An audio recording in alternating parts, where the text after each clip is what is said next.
à toutes et à tous. Je suis Gérard Pécou, cofondateur de Calimedia, une entreprise pionnière dans le digital learning qui fait désormais partie de B-Link, un acteur majeur de l'innovation en formation professionnelle. Je vous souhaite la bienvenue sur Never Stop Learning, le podcast qui vous emmène au cœur des révolutions de l'apprentissage. Chaque épisode explore les contributions des spécialistes en andragogie, psychologie cognitive, neurosciences et technologies de pointe qui façonnent l'avenir de la formation. Never Stop Learning, c'est votre rendez-vous avec les leaders et les idées qui transforment l'apprentissage de demain. Bonjour et bienvenue à tous dans ce nouvel épisode de Never Stop Learning, votre rendez-vous dédié à l'innovation dans la formation et au digital learning. Aujourd'hui, nous allons parler d'un sujet essentiel pour tous ceux qui conçoivent et pilotent ou déploient des formations digitales. Comment s'y retrouver efficacement dans la multitude des outils, des méthodes et technologies disponibles? Comment éviter de s'y perdre tout en répondant aux besoins concrets des apprenants et des entreprises? Pour répondre à ces questions, j'ai le plaisir de recevoir Christophe Coupeau. Christophe est un expert du digital learning, formateur, consultant EdTech. Il est aussi l'auteur du livre récemment paru aux éditions Duno, La boîte à outils du digital learning. Un ouvrage clair et pratique, regroupant 62 fiches méthodologiques très bien construites. Dans cet épisode, nous explorerons avec Christophe les bonnes pratiques pour réussir nos projets de digital learning, des astuces concrètes pour engager efficacement les apprenants, ainsi que les tendances technologiques qui sont en train de transformer notre métier. Bonjour Christophe, je suis vraiment très heureux de te recevoir aujourd'hui. Bonjour Gérard, merci pour l'invitation et bonjour à tous les auditeurs de ton podcast Never Stop Learning, un podcast que j'aime beaucoup. C'est assez impressionnant d'être de l'autre côté de la barrière. C'est un vrai plaisir de te recevoir. Question traditionnelle dans Never Stop Learning, est-ce que tu peux te présenter brièvement pour nos auditeurs, pour qu'on te connaisse mieux ? Moi, je dirais que je suis avant tout un passionné, en fait. Je suis un passionné d'un sujet qui est un fil conducteur de mon parcours professionnel, c'est le sujet du développement des compétences. Donc, je suis un passionné du développement des compétences, à savoir, qu'est-ce qu'une compétence, comment elle se développe, comment on accélère aussi son acquisition. Et moi, ma marotte, c'est comment on tire profit aussi du digital pour accélérer l'acquisition des compétences, le transfert des compétences. Donc moi, ça fait 20 ans que je suis dans le domaine de la gestion des compétences, de la gestion de carrière, de la formation. Je suis ingénieur de l'e-formation. J'ai une formation de psycho au départ, j'étais consultant RH. Et aujourd'hui, j'ai la chance d'être responsable de l'offre de formation digitale dans un grand groupe international qui est spécialisé dans les services intégrés aux entreprises. Donc je travaille pour plein de métiers différents, des métiers de service aux entreprises. Je travaille avec 2 organismes de formation interne, avec les opérations, le service de développement RH. Enfin voilà, donc moi en fait au quotidien, j'aide mes collègues, j'ai beaucoup de collègues en fait dans cette organisation à développer leurs compétences. Donc voilà, je suis un passionné du développement des compétences. Au cours de cet épisode, on va passer en revue un certain nombre d'outils. Mais avant de rentrer dans des détails pratiques, est-ce que tu peux nous dire pourquoi tu as écrit ce livre aujourd'hui, puisque en fait, il y en a déjà plein d'ouvrages sur ce sujet. Oui, c'est vrai. Comment tu penses qu'il se différencie, ton livre ? C'est vrai qu'il y a plein d'ouvrages. Je suis moi-même, on va dire, très gourmand de toutes les publications sur ce sujet depuis déjà plus d'une dizaine d'années. En fait, ce livre, il a une histoire. Déjà, le point de départ, c'était en fait pendant la période Covid. J'ai été amené à former des formateurs. J'étais amené à former des concepteurs pédagogiques qui avaient pour enjeu très rapidement de digitaliser, de passer en distanciel leurs modules de formation. On va dire, c'était une période très particulière qui a été aussi un accélérateur aussi du digital learning. Et c'est vrai qu'à ce moment-là, lorsque j'ai formé ces personnes, il y avait un effet parfois de vertige face aux outils. J'entends par là outils au sens logiciel. D'accord. Et donc, je trouvais qu'il y avait un besoin d'apporter de la méthodo sur le cheminement de ces formateurs, dans leur cheminement de découverte. Il y a un effet waouh sur les outils, mais aussi savoir les cartographier, les organiser, savoir faire un usage éclairé. Donc moi, en fait, j'ai beaucoup travaillé sur des fiches outils, des fiches méthodes pour accompagner en fait ces professionnels. Donc ça, c'était, on va dire, la préhistoire du livre. Et puis il y a 2-3 ans, au niveau de mon équipe, alors faut savoir qu'on fait beaucoup de veille. Ça, c'est quelque chose qui est très ancré dans cette pratique du learning and development. Dans le digital learning, on fait beaucoup coup de veille. Il y a un enjeu à structurer sa veille aussi, à arbitrer, à sélectionner des outils. Un outil aussi, que ce soit une méthodologie ou que ce soit un outil logiciel, demande un temps d'investissement pour pouvoir voir si il va correspondre à des cas d'usage propres à l'organisation. Donc là, c'était le déclic pour moi de reprendre mes fiches outils et de travailler sur vraiment un angle particulier. L'angle du livre, en fait, c'est un parti pris en fait que j'ai choisi. Ce sont les outils méthodologiques. C'est-à-dire les méthodes, en fait. C'est-à-dire, moi, j'aborde quelle méthode je vais utiliser, quel moment, en fait, de mon projet. Et donc, je me suis aperçu qu'il y avait des choses qui étaient, on va dire, déjà très établies, en fait, très avérées, très établies. Et puis, j'essaie aussi d'apporter des nouveautés, de complémenter aussi par rapport à des tendances que l'on voit apparaître. Vraiment, mon parti pris, c'est de parler de la méthodologie. Je ne voulais pas parler des logiciels en tant que tels, en fait, par rapport à l'obsolescence, j'allais dire l'obsolescence programmée de ces logiciels tellement ils évoluent.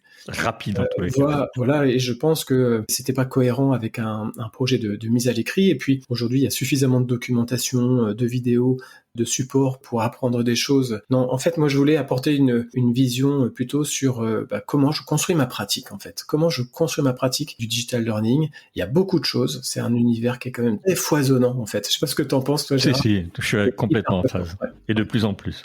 Je voulais poser ces fondamentaux en termes de méthodo. D'accord. Alors justement, pour parler de méthodo, je vais commencer par une question. Alors pour être honnête, je ne connaissais pas cette méthode qui permet d'analyser le contexte d'une demande, qui est la méthode Scamper. Est-ce que tu peux nous en dire juste quelques mots? Alors en fait, Scamper, je l'aborde en début d'ouvrage. Oui, tout à fait. Ouais, C'est tout à fait. un des premiers chapitres, je crois. Oui, pourquoi? Parce qu'en fait, on peut se poser la question, qu'est-ce qu'on va chercher à atteindre en fait comme objectif avec une digitalisation de formation, avec une hybridation de formation. La méthode Scamper, elle n'est pas propre en fait au digital learning. D'ailleurs, si tu as vu dans le livre, je vais chercher en fait des outils qui sont pas toujours spécifiques au monde du digital learning, qui sont propres à l'univers de l'ingénierie en fait, de l'industrie parfois, de la démarche qualité, de la systémie, des ressources humaines, de la RH. Et ça, c'est plutôt un outil qui accompagne en fait l'idée la création. Donc là, l'idée avec l'outil Scamper, c'est de savoir comment je peux transformer en fait un dispositif. Est-ce que je vais substituer? Est-ce que je vais combiner en fait, par exemple, une ressource que j'ai déjà ou une séquence que j'ai déjà? Est-ce que je vais chercher à l'adapter, la modifier? Enfin là, on a tout l'acronyme du Scamper. Très très clair. On va passer sur la conception et l'ingénierie pédagogique. Et ma question, c'est pour la conception d'un parcours de formation, tu présentes dans ton livre plusieurs modèles comme ADDIE, SAM. Est-ce que tu peux nous expliquer brièvement en quoi ils diffèrent et surtout comment choisir entre les deux selon les situations?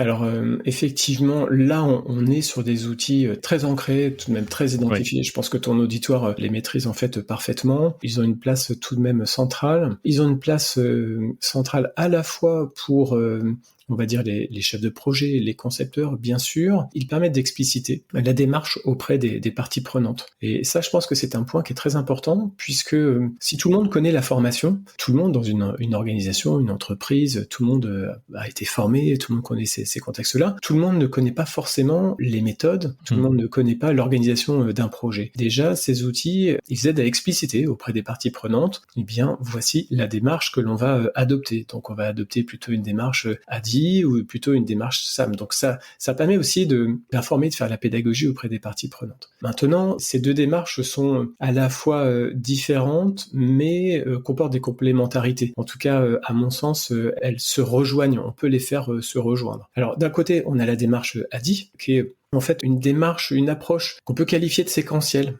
c'est-à-dire on va avancer d'étape en étape. On appelle ça aussi une méthode de développement en cascade, une gestion de projet en cascade, avec une première étape d'analyse. Si je devais dérouler en fait les grandes étapes, c'est ça, c'est-à-dire on va identifier les besoins, le public, les contraintes. On va aborder ensuite une phase de conception. Donc une fois que l'analyse est terminée, on passe à la conception. C'est la partie design. On va concevoir l'objectif pédagogique, les évaluations, le scénario. Et puis comme ça, on va avancer d'étape en étape. On va réaliser, on va produire les contenus, donc du storyboard jusqu'à la livraison des modules e-learning. Et ensuite, on va déployer, on va implémenter. On va mettre tout ça en vie, en fait, on va mettre le spectacle sur la scène, et ensuite on va évaluer. Donc là, on a vraiment une démarche très cascadée, en fait, on passe d'une étape à une autre. En contre-plan, en fait, on a la méthode SAM, en fait, qui est plutôt une démarche de succession, en fait, et une démarche plus agile, où on va plutôt chercher des cycles rapides de conception pour aller vers du prototypage. On va essayer de prototyper rapidement. C'est vrai que moi, c'est quelque chose que j'apprécie beaucoup dans la formation digitale. C'est une caractéristique, c'est le fait que l'on peut donner à voir très facilement, très rapidement. On est aussi dans un monde aujourd'hui où les coûts de réalisation ont quand même baissé. La mise en image va tout de même plus vite. Et donc, ça veut dire qu'on peut montrer, donner à voir, et il n'y a rien de mieux, en fait, que de mettre les choses entre les mains, en fait, des utilisateurs. Donc, la démarche SAM, on va cadrer un besoin, on va le prototyper et on va le mettre entre les mains des utilisateurs pour apprendre, et puis on va itérer par rapport au retour, en fait. D'accord. On a vraiment les deux grandes approches. Elles vont avoir une forme de complémentarité, c'est-à-dire que je pense que dans une séquence ADI, on peut aussi inclure du SAM, c'est-à-dire lorsqu'on va travailler par exemple sur un scénario, eh bien on peut aussi le faire relire, le faire valider. Donc on peut prévoir des séquences itératives aussi à l'intérieur d'un déroulé ADI. Je vais te parler de quelque chose que normalement tout le monde connaît, ou en tous les cas on a entendu parler, qui est la taxonomie de Bloom. On en parle très souvent. Je suis pas certain qu'elle soit toujours très utilisée. Comment toi tu l'utilises concrètement pour clarifier tes objectifs pédagogiques? Et tu as le droit de pas être d'accord avec mon analyse. Alors moi, comment j'utilise concrètement? Alors avant de parler de ma pratique au quotidien et celle de nos équipes, c'est vrai que dans le monde de l'ingénierie de formation, l'ingénierie pédagogique, lorsqu'on parle d'objectifs pédagogiques, si on fait un sondage, il est clair que la taxonomie de Bloom remporte un net succès, c'est-à-dire que c'est quelque chose qui est quand même très connu, qui est très identifié. Parfois, je qualifie ça d'un arbre qui cache la forêt, puisqu'il n'y a pas que cette taxonomie, déjà, et c'est vrai que j'en parle dans la fiche outil. Il y a d'autres modèles, mais en tout cas, c'est un outil qui est intéressant parce que ça a une utilité opératoire. Ça nous aide, en fait, à établir une correspondance entre un verbe d'action et un processus cognitif. Ça amène à définir en fait ces objectifs pédagogiques et aussi à relier ça au processus cognitif qu'il y a derrière. Donc c'est pour ça que je voulais présenter cet outil, mais je l'ai aussi environné et j'ai essayé d'élargir aussi à d'autres taxonomies. Je pense que ce sujet-là, en fait, là je parlais de compétences tout à l'heure, je pense que c'est un des sujets les plus complexes parce que ça renvoie vraiment à cette notion de compétence, aux définitions qu'on y met derrière, à la manière en fait d'observer et de définir en fait ces compétences. Moi, au départ, je suis psychologue. Moi, j'ai observé qu'on avait la même difficulté à définir en fait le terme d'intelligence. Ce sont des mots valises en fait, et il y a plein de définitions. Donc, on ne peut qu'aujourd'hui, pour se mettre d'accord en fait entre les différents acteurs d'un projet, mais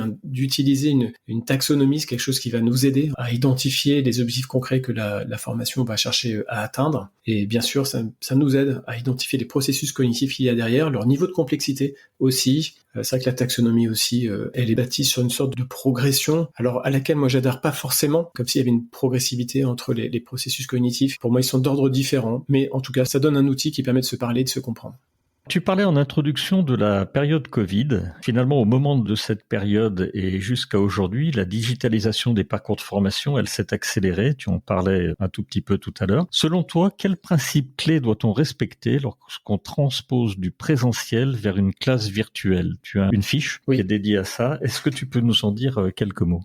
J'évoquais ça tout à l'heure, j'ai accompagné beaucoup de formateurs. C'est vrai que sur ce sujet de la digitalisation de leur séquence de formation et dans l'environnement en fait et dans la cartographie des différentes modalités, pour le formateur, il me semble en tout cas, c'est un point de vue, je pense que la classe virtuelle, c'est certainement la modalité qui est la plus évocatrice pour un formateur parce que il va retrouver et on retrouve. Enfin, je dis le formateur, c'est bien sûr, on a compris, c'est un peu une sorte de caractéristique un peu dans l'absolu. Hein. Je me mets dedans aussi, hein, bien sûr, mais on va retrouver ce caractère synchrone. Donc voilà, maintenant il y a un caractère un petit peu piégeux parce que effectivement, on retrouve le caractère synchrone dans la classe virtuelle, mais par contre, on ne va pas pouvoir transposer directement terme à terme et reproduire ce que l'on fait en présentiel. Donc ça interroge, ça réinterroge en fait l'ingénierie de la séquence. Donc à la fois le digital synchrone avec la classe virtuelle va enlever des possibilités, il y a des choses qu'on ne peut pas faire en fait, que l'on peut faire bien sûr en présentiel, mais à la fois ça va offrir d'autres possibilités, d'autres outils. Je pense bien sûr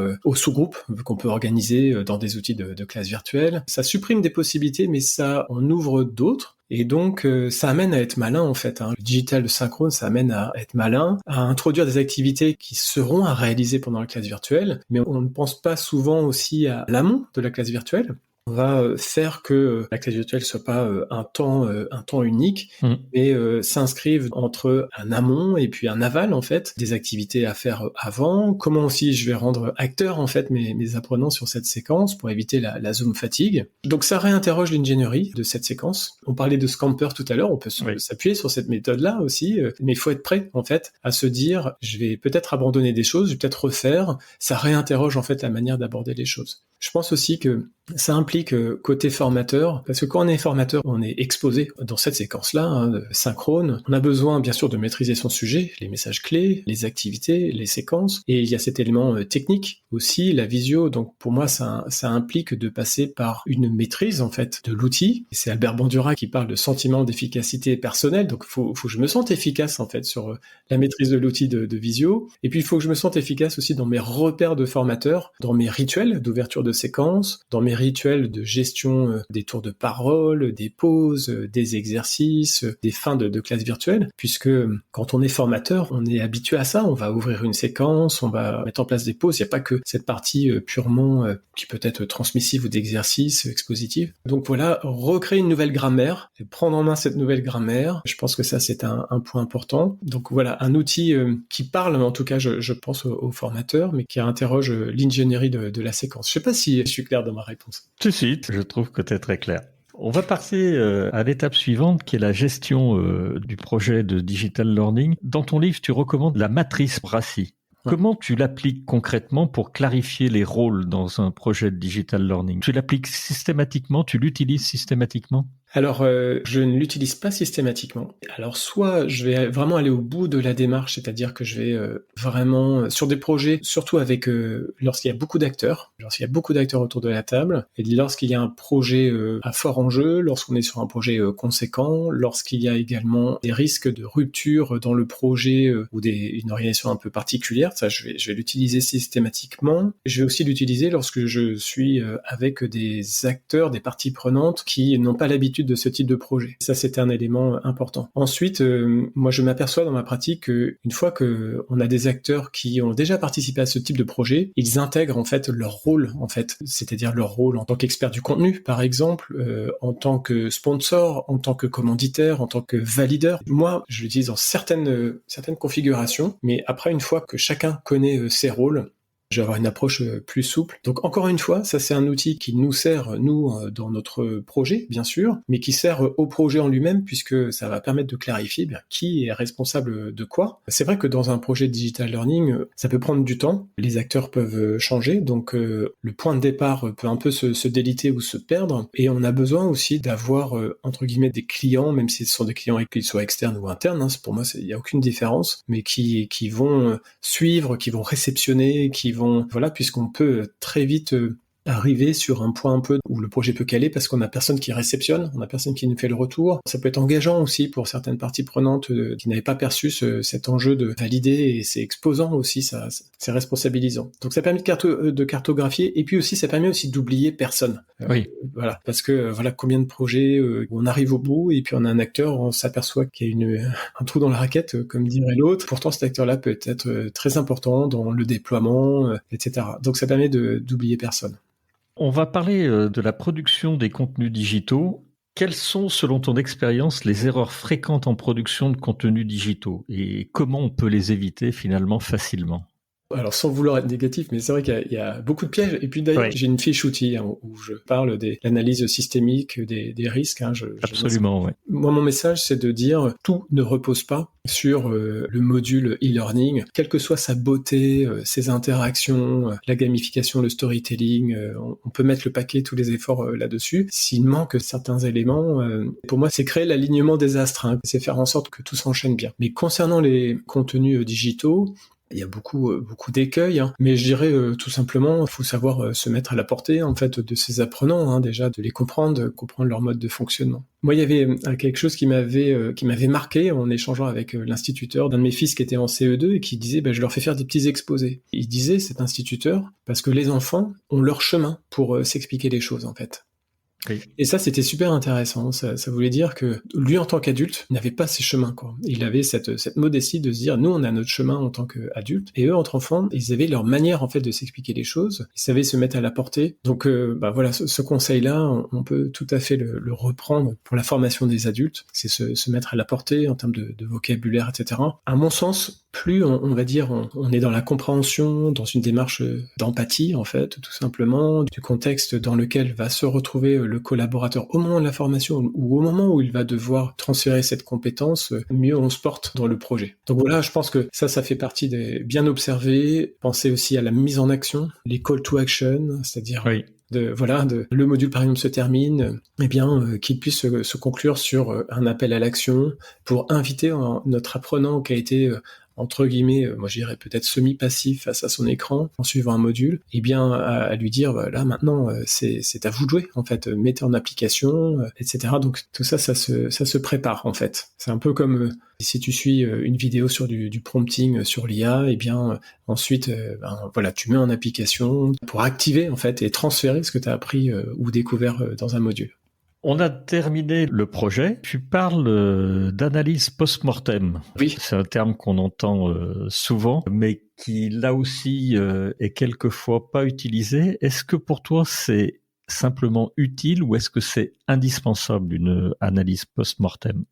Là aussi, c'est un outil que j'ai découvert dans l'univers de l'industrie. J'ai accompagné des transformations dans ce domaine il y a plus de 15 ans en fait, et j'avais accompagné aussi des ingénieurs de bureaux d'études qui pratiquaient cette démarche d'analyse post-mortem. Donc c'est une fois que le projet ou le produit en fait a été livré, qu'il a été mis en production, on va provoquer. Et ce que je voulais dire dans cet outil, c'est d'avoir cette démarche qui fait partie intégrante, je pense, du projet, qui est inspirée de la démarche c'est le PDCA, donc c'est de l'amélioration continue. On va se poser. Je pratique comme ça, c'est-à-dire que je vais prévoir une réunion, puis on va faire l'analyse post-mortem de ce projet. Mais je demandais avant la réunion que chacun réfléchisse aux points d'amélioration, les loupés qu'on a pu avoir, pour pouvoir les documenter, pour pouvoir faire tout simplement une équipe apprenante, une équipe qui conduit des projets, parce que je pense qu'on est dans l'environnement de la complexité, dans des projets très complexes. Il y a beaucoup d'apprentissage. Rien que le fait de conduire un projet, on va apprendre beaucoup de choses. Donc ça, c'est une démarche que je trouve pertinente. Après, mettre ça en place de manière systématique,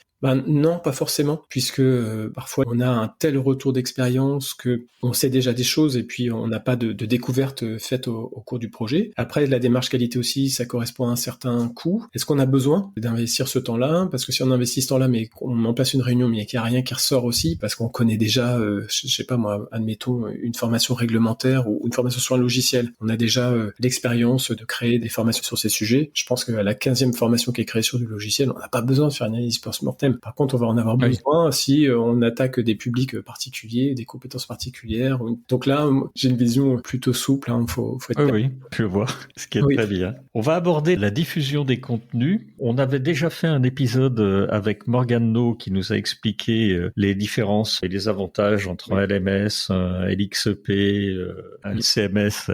Je voulais te poser une question pour aller un peu plus loin. Pour toi, quelles sont les évolutions attendues des plateformes LMS, LXEP, par exemple, avec l'émergence des IA génératives ? Pour toi, ça va converger, il va y avoir des nouveautés, des améliorations attendues ? Alors évidemment, parce que aujourd'hui l'IA est un passage incontournable, après qu'on le veuille ou non, et tout éditeur a bien saisi que s'il ne s'emparait pas de ce sujet, il risquait d'être rapidement mis hors course. Ils n'ont pas le choix d'investir ce sujet, qui est très large, qu'on peut mettre sur différents plans. Je pense qu'on est encore dans une période un peu de R&D. Je pense que les équipes réfléchissent à leur manière de booster leurs outils, leurs plateformes. À mon sens, il y a des pistes sur l'adaptative learning, par exemple, ou sur l'outillage pour produire rapidement des contenus, c'est-à-dire intégrer des outils de production de quiz à partir d'éléments, ou alors des chatbots, des choses comme ça. Donc on voit cette tendance qui, pour moi, on est au début. On y verra certainement un peu plus clair dans 2-3 ans. On voit aussi que l'IA ne cesse en fait en termes de capacité de calcul. Il y a tels investissements et ça va très vite en fait. On a de telles nouveautés qui arrivent, donc on peut comprendre que pour les éditeurs c'est un sujet qui est incontournable, mais qui est vraiment pas simple à appréhender pour eux. Je suis d'accord. J'ai vu que tu avais invité dans ton livre Anne-Marie Cuinier, que je salue et que tu connais bien. Donc, Une fois tous les contenus créés et diffusés, quels conseils donnes-tu pour capter efficacement l'attention des apprenants? Alors, c'est pas une fois que c'est fait, c'est avant, bien évidemment. Comment tu vas capter l'attention des apprenants avant le lancement de la formation et quels sont les KPIs que tu recommandes d'utiliser? Alors effectivement, j'ai eu le plaisir de prêter la plume dans cet ouvrage à Anne-Marie, que je salue aussi également, qui a elle aussi un excellent podcast, Learn and Enjoy. Oui, tout à fait. Et voilà, et qui est une grande spécialiste du Oui. marketing de la formation. Et pour moi, effectivement, ça rentre dans les pratiques que les chefs de projet, que les concepteurs doivent avoir à l'esprit, c'est-à-dire de dédier des moyens dès le début du projet sur le marketing de la formation. C'est-à-dire qu'est-ce que l'on va devoir prévoir.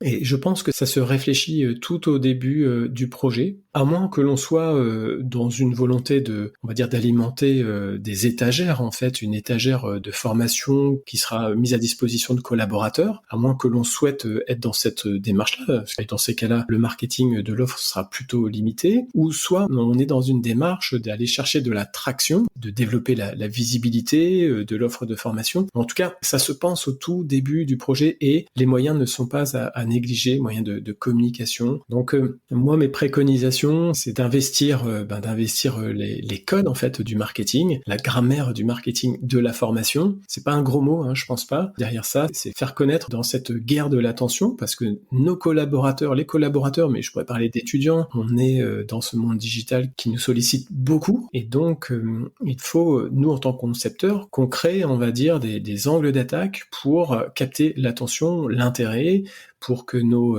futurs utilisateurs de la formation détectent l'intérêt, les enjeux et comment ils vont pouvoir activer cette formation et comment ça va leur permettre d'avoir des bénéfices. Et je pense que c'est un bon réflexe aussi pour savoir pitcher sa formation. Moi, c'est ce que je fais en fait avec les concepteurs. Je leur dis, écoute, vends-moi ta formation en fait, pitch-moi ta formation. Oui. C'est un très bon exercice, je trouve, parce que on a toujours besoin aussi de présenter et de pitcher notre formation. Donc, teaser vidéo, ça peut être des podcasts. Je recommande, et j'en parle dans la fin de l'ouvrage, qui porte sur le déploiement, c'est vraiment de réfléchir à une communication omnicanale en fait. C'est-à-dire pour être sûr de capter notre cible. Après, tout dépend de la nature du projet, bien sûr. Si on parle de KPI, en fait, d'indicateurs, on peut aller chercher, par exemple, si on a un réseau interne sur lequel on a propulsé une communication, c'est le nombre de commentaires. Mais bien sûr, ce sera le nombre de connexions, combien de temps les collaborateurs passent sur la formation. Nous, on regarde la proportion de notre public, par exemple la cible, la proportion qui a suivi la formation X temps après la communication. On regarde les dynamiques, en fait, de connexion, de succès sur la formation.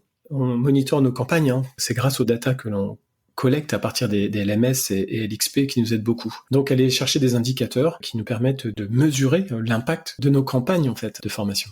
Merci pour cet éclairage. Et pour info, pour nos auditeurs, j'avais reçu effectivement Anne-Marie Cuinier à la sortie de son livre. On avait fait un podcast commun. Oui, sur le marketing de la formation. Exactement, sur le marketing de la formation. On va arriver au bout de ce podcast, mais néanmoins, je voudrais te poser encore une question à base de 2 mots et puis une conclusion. Alors, sur le micro-learning, le mobile learning et la gamification, est-ce que tu peux me donner des tips pour mieux les utiliser et en quoi ils peuvent être utiles pour dérouler une formation ? Je parle dans le livre de snack content, de micro-learning. C'est vrai que on essaye, en tant que concepteur, de s'adapter aussi aux manières en fait de consommer le digital. Et c'est vrai que on n'a pas le choix que de proposer une expérience de formation digitale qui soit la plus proche aussi de ce que les collaborateurs connaissent. C'est-à-dire que il y a un effet TikTok, après qu'on le veuille ou non. On est sur des contenus courts, des contenus vidéo qui font bouger les lignes aussi des formats. Et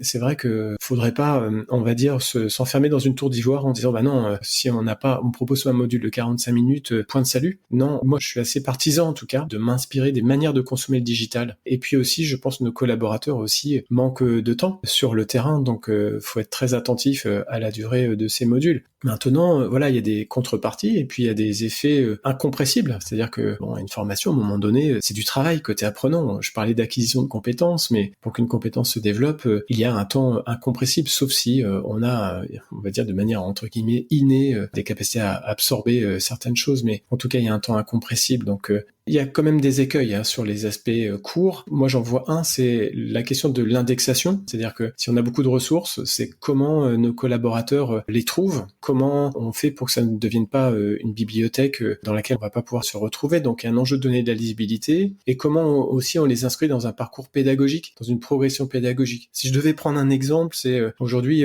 si je fais du piano, je vais trouver une vidéo YouTube qui va me permettre d'apprendre un morceau avec une progression de 10 minutes où je vais pouvoir apprendre un morceau, mais c'est différent de si j'ai un cours complet avec 30 vidéos et une progression pédagogique étape par étape.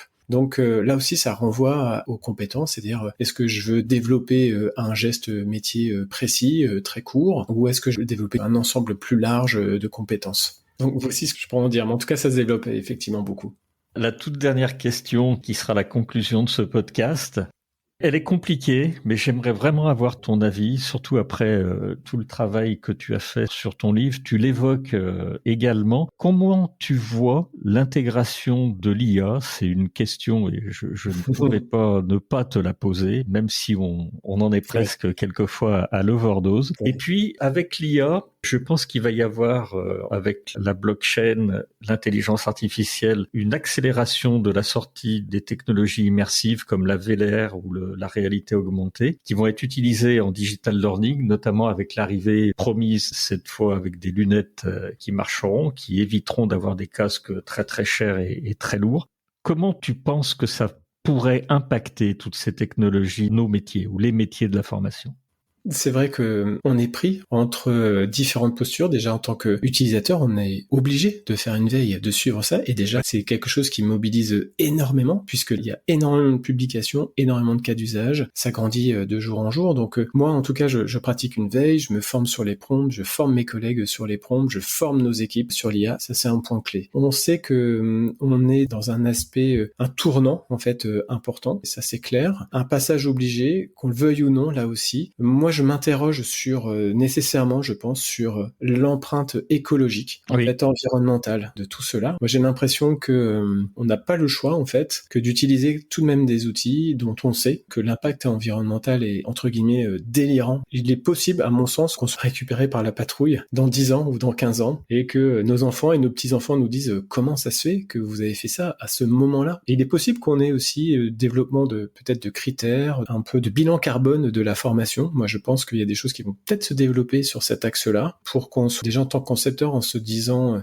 bon, j'ai un projet de formation, on a suffisamment de retours d'expérience sur, par exemple, l'impact carbone de l'IA ou l'intervention de formateurs en présentiel et pour être en mesure de faire des choix éclairés en se disant non, pour tel projet, c'est pas la peine d'engager l'IA parce qu'on a déjà des ressources. Donc, je pense qu'on viendra, à mon avis, on viendra à un temps de la frugalité, mais aujourd'hui, c'est plutôt le temps du bouillonnement où l'analyse critique, elle est pas forcément présente à mon sens en tout cas. Mais moi-même, je suis pris dedans également. Donc il faut tester, il faut l'utiliser. Et puis aussi un impact sur les usages du digital. Aujourd'hui, l'utilisateur peut interroger ChatGPT et lui faire prendre un rôle de thérapeute. Ça se développe énormément, etc. Donc là, tout bouge en même temps. Et bien malin, celui qui sera en mesure de faire des prédictions, personne n'est capable de le faire, en fait, je pense aujourd'hui. Mais il faut savoir raison garder et rester dans son champ de responsabilité, agir de manière responsable, je pense, quelle que soit notre fonction, et y compris dans les usages que l'on en fait. C'est une très belle conclusion. Je t'en remercie sur l'impact écologique et je voulais renvoyer nos auditeurs et nos auditrices à un épisode que j'avais fait avec un directeur du développement et qui nous parlait d'impact écologique des formations, de sac à dos écologique, etc. et qui était superbement intéressant et qui va vraiment dans ton sens. Alors nous sommes arrivés à la fin de cet épisode consacré au digital learning et aux outils du digital learning.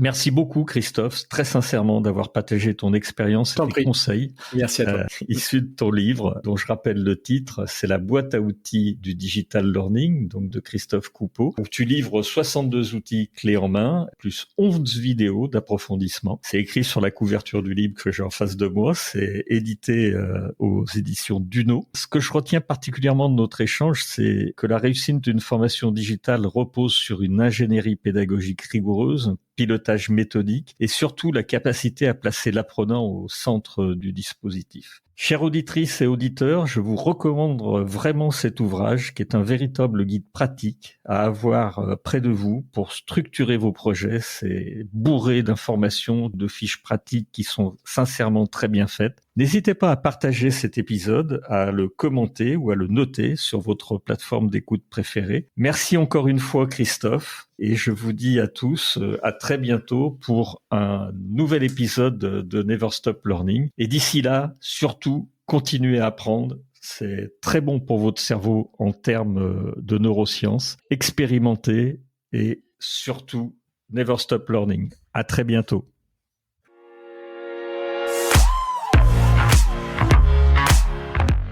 Merci de nous avoir accompagnés pour cet épisode de Never Stop Learning. Si cet échange vous a apporté de la valeur, n'hésitez pas à le partager autour de vous et à laisser une note 5 étoiles accompagnée d'un commentaire. Vos retours sont essentiels pour continuer à vous offrir des contenus de qualité. Je suis Gérard Pécou et si vous recherchez des solutions innovantes pour transformer vos projets de formation, rendez-vous sur calimedia.fr ou bilink.com. Nos équipes se feront un plaisir de vous accompagner dans vos projets. On se retrouve très bientôt pour un nouvel épisode de Never Stop Learning, votre rendez-vous pour explorer, innover et ne jamais cesser d'apprendre. À très vite!